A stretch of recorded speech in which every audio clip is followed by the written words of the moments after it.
problème avec Macron, c'est que c'est un cas pathologique, quoi. C'est devenu un cas pathologique depuis 7 ans qu'il est au pouvoir, un septennat.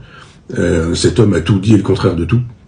Cet homme est capable de dire une chose et de dire le contraire le lendemain. Cet homme a théorisé le en même temps, ce qui est quand même assez problématique, parce qu'il y a un moment donné où quand on est un adolescent, ça ne pose aucun problème.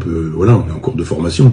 Mais quand on est chef de l'État, on ne peut pas se permettre de dire une chose, son contraire, autre chose, de dire qu'on n'a pas dit une chose et son contraire, mais qu'on dit la même chose depuis le début, et puis surtout de dire, toujours dans la même logique, ma présidence sera jupitérienne. Jupiter, mon œil, pour rester poli. Mais Jupiter, c'est quelqu'un qui ne se manifeste pas tout le temps, se manifeste rarement, compte et pèse sa parole, et fait de telle sorte à chaque fois qu'il s'exprime que ces mots soient vraiment entendus, soient lourds, soient pesants. On se dit, Jupiter s'étant exprimé, ça va être suivi des faits, et puis ça va être extrêmement cohérent, conséquent, etc. Bon, le président de la République nous dit, je ne veux pas d'une présidence bavarde, il n'y a pas eu une présidence plus bavarde que la sienne. Je veux une présidence jupitérienne, il n'y a pas eu moins jupitérien que lui, c'est minable, c'est un petit garçon qui veut parler, il verbigère, il y a de l'onanisme chez lui, c'est une espèce de jouissance à parler.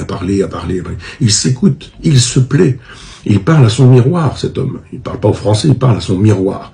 Et quand il intervient à la télévision en disant « Vous êtes là, devant moi, assis, hein, vous êtes assis, vous n'êtes pas debout », je dis « Mais qu'est-ce qu'il est en train de nous raconter? Qu'est-ce que c'est que cette bêtise ?» Vous n'excluez pas qu'à la fin de cette émission, vous puissiez vous lever. Mais qu'est-ce qu'il veut nous raconter, quoi? Comment c'est comme ça? C'est-à-dire, il y a les journalistes qui sont là pour lui passer les plats, ils ont été choisis pour ça. Et qui ne savent pas trop ce qu'il veut dire par là. Alors on comprend, c'est une allégorie, c'est une métaphore, c'est une comparaison. C'est juste pour comprendre que quand on dit je n'exclus rien, eh bien on n'exclut rien. Et que les gens qui sont assis devant vous, ils sont pas debout, et s'ils sont pas debout, ils n'excluent pas de se lever à un moment donné, etc.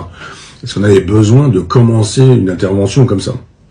Enfin bon, c'est tout le style du personnage, il fait le kéké, il fait le malin, il donne l'impression d'être finot, c'est pas fin du tout, c'est extrêmement lourd. Et finalement, il y a une ligne très simple à lire dans ce qu'il nous raconte. Parce que je dis qu'il dit tout et le contraire de tout, mais qu'il fait toujours la même chose.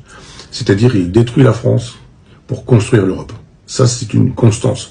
Depuis le début. Il a tout dit et le contraire de tout. Il y a une culture française, il n'y a pas de culture française. Poutine est sympathique, il faut pas le blesser. Poutine est un dangereux dictateur, etc., etc. Surtout, ça marche comme ça.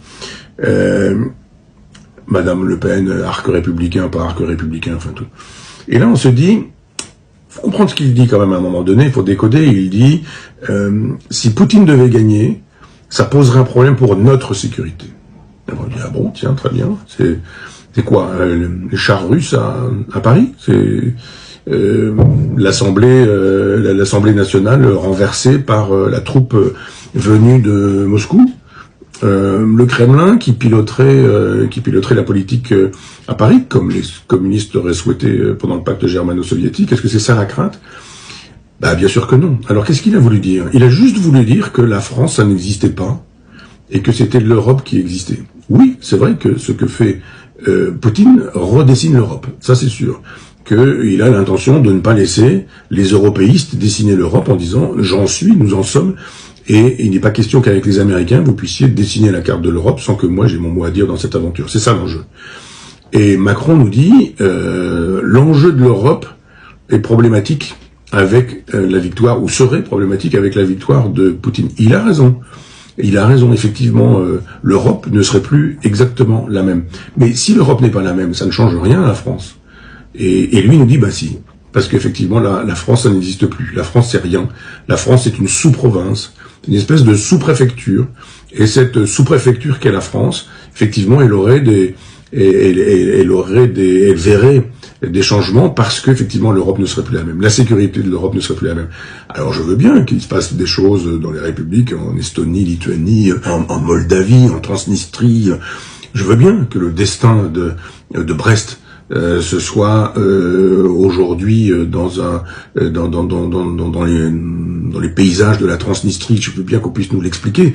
Mais enfin, sauf à croire qu'effectivement la France n'est plus rien et que seule l'Europe importe. On a compris.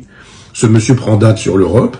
Je pense qu'il sait que c'est fini pour lui. La France est un président sortant dans quelques années, 3 années, et que ce serait bien qu'il prenne le leader de l'Europe et que il a derrière la tête probablement quelque chose, je sais pas quoi, mais pendant les 3 années qui suivent, Il va absolument vouloir forcer l'Europe en disant « l'Europe c'est moi ». Et maintenant il va falloir piloter l'Europe, et si vous voulez quelqu'un pour piloter l'Europe, c'est moi. Et donc Olaf Scholz, etc., tous ces gens-là, on les méprise souverainement. Il s'agit juste d'utiliser le monde à des fins personnelles. C'est ça, le logiciel d'Emmanuel Macron. C'est « je veux être président de la République, j'utiliserai tout. Je veux être éventuellement président d'une Europe qui deviendrait une autre Europe, et on pourrait utiliser l'Ukraine pour ça, la guerre contre l'Ukraine. » Et il va le faire, et il va tout utiliser. Et s'il envoie des mecs à Odessa, comme il le dit, des mecs, c'est-à-dire l'élite de l'armée française, quel mépris pour l'armée française, c'est juste parce qu'il veut absolument se servir aussi de l'armée française pour dire « mais mon avenir, ça passe par l'Europe ». Vous direz pas, parce que peut-être celle-ci ne sait-il pas encore, mais son projet, c'est effectivement, après avoir été le président de la République française, et d'avoir détruit la France en disant « je vous détruis la France pour vous offrir ça, c'est le cadeau de noces pour l'Europe », eh bien là, on se sert de l'Ukraine pour dire cadeau de noces aussi. Par la suite, il vous faudra une Europe qui puisse être pilotée. Il faut un numéro de téléphone à l'Europe. Il faut qu'on puisse dire c'est qui l'Europe. Et il veut être cet homme, assez probablement. Il ne nous en parle pas, mais on imagine mal qu'il puisse, après avoir été 2 fois président de la République en France, partir en vacances tranquillement avec Brigitte et aller faire du jet ski sous les tropiques. Je pense qu'il aura je ne sais combien, je sais pas, une 50aine d'années. Il a sûrement pas envie d'avoir un poste en dessous. C'est pas Giscard d'Estaing qui, après avoir été président de la République, redevient conseiller général. Ou Hollande. C'est quelqu'un qui veut viser la marche au-dessus, et il instrumentalise la Russie, la guerre en Ukraine, et il instrumentalisera tout. Il instrumentalise Marine Le Pen, il instrumentalise le peuple français, il instrumentalise les journalistes, les médias, il instrumentalise tout, il n'a qu'une seule obsession. Ce type est un vandale, c'est un barbare. Il a juste envie de tracer sa route. En ce sens, il est assez mitterrandien. Je pense que Mitterrand a jeté le socialisme aux orties, a détruit la gauche comme on le sait. Et lui, il est prêt à tout aussi, détruire la France, il n'y a aucun problème, il veut bien détruire la France, si son ego s'en trouve épanoui. Nous sommes gouvernés par un personnage qui a des problèmes de nature psychiatrique. J'allais dire, oui, psychiatrique, disons-le comme ça.